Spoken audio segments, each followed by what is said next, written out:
Today we're tying the Bivisible moose.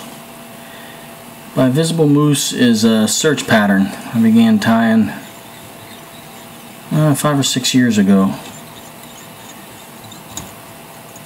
It was actually a product of looking for a simple pattern to tie for the March brown hatch and early spring hatches, the darker hatches, the Hendrickson hatches and whatnot. And something I could crank out quick, sort of your guide fly mentality of what can I reproduce fast that will work. And pleasantly surprised that this pattern not just worked but became a staple in my box. We start off with a tail shank length of moose hair, moose body hair. I look for finer patches, not the real coarse stuff. We wanted at least shank length, so if anything be a little bit more lenient. And we're going to tie it in.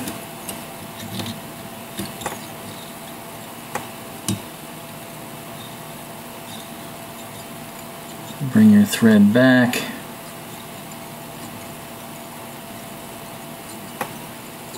Get your tail aligned. There we go. And then we're going to wind forward.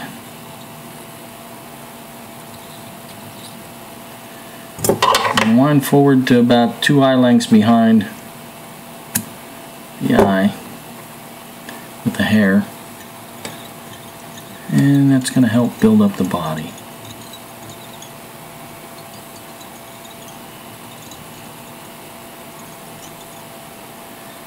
Alright, the original pattern I tied with this, I used grizzly. I have also tied it with Cree. I have a nice little Cree neck now, and I began using that. It's worked, I think, a little bit better at times. Other times I fall back. I have both of them in my box, but I go back and forth between Cree and grizzly, depending on the hatch that I'm going to be fishing over. And then what you're going to do after you tie in your Cree hackle, the Cree hackle or the body hackle is 2 sizes smaller. This is a size 12 hook, and the body hackle is a size 16 hackle. And then you're going to build your thread body.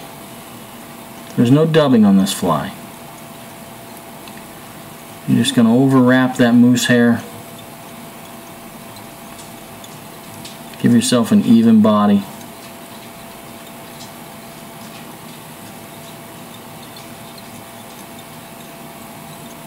And there we go.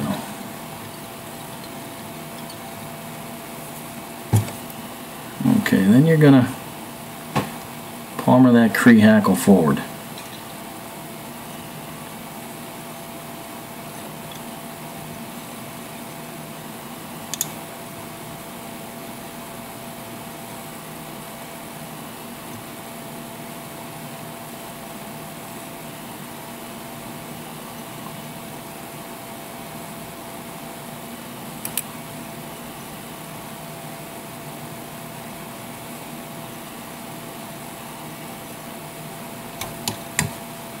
And there's our body.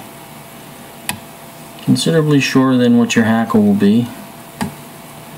You want that step up, you want that transition. You don't want it to just blend, because then you lose the footprint of the fly in the water. It doesn't transition into the tail in the water, it doesn't sit in the film right. So you have to have that step, a noticeable step.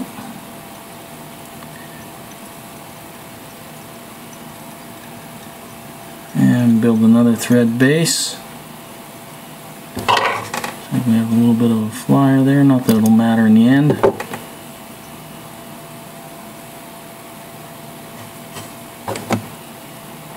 And for your primary hackle, I'm going to tie in brown, size 12.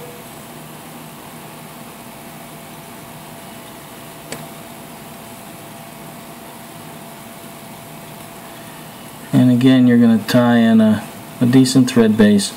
There is, again, no dubbing on this fly. I'm going to bring that thread base up to about an eye length behind the eye.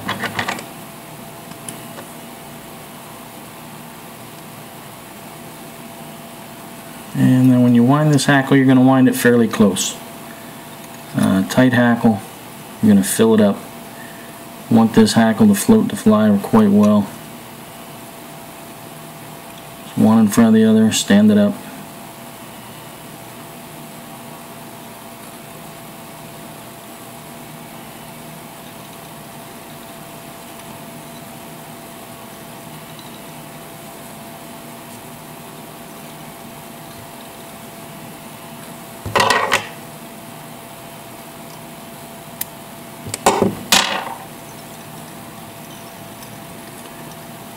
And build yourself a neat little head.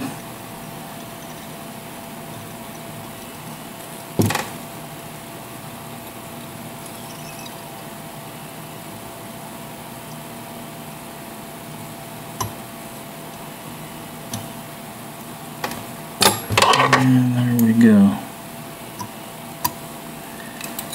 Now, like a number of other of my flies, you'll notice I like to trim the bottom. With this pattern especially, I prefer to trim the bottom, V-notch the bottom.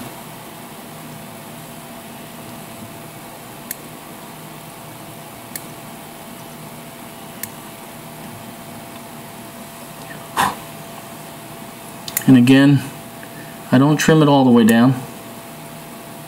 I come in about halfway through the hackle. I don't touch the back hackle. I just notch the bottom on the front hackle. This puts you're notching just about even with the body hackle. That's going to put your fly in the film. It's going to float it. It's going to stay level. Tail's going to stay in the film. Very buoyant fly. It's a very simple fly to tie. I use it quite a bit in the spring as a search pattern when I know March browns are coming off. Maybe they haven't started coming off yet. I don't have to match it exactly. This fly usually will bring them to the top. Fish know what they're looking for. Great fly to have in your box. I can't say enough about it. Hope it adds to yours. Thank you very much.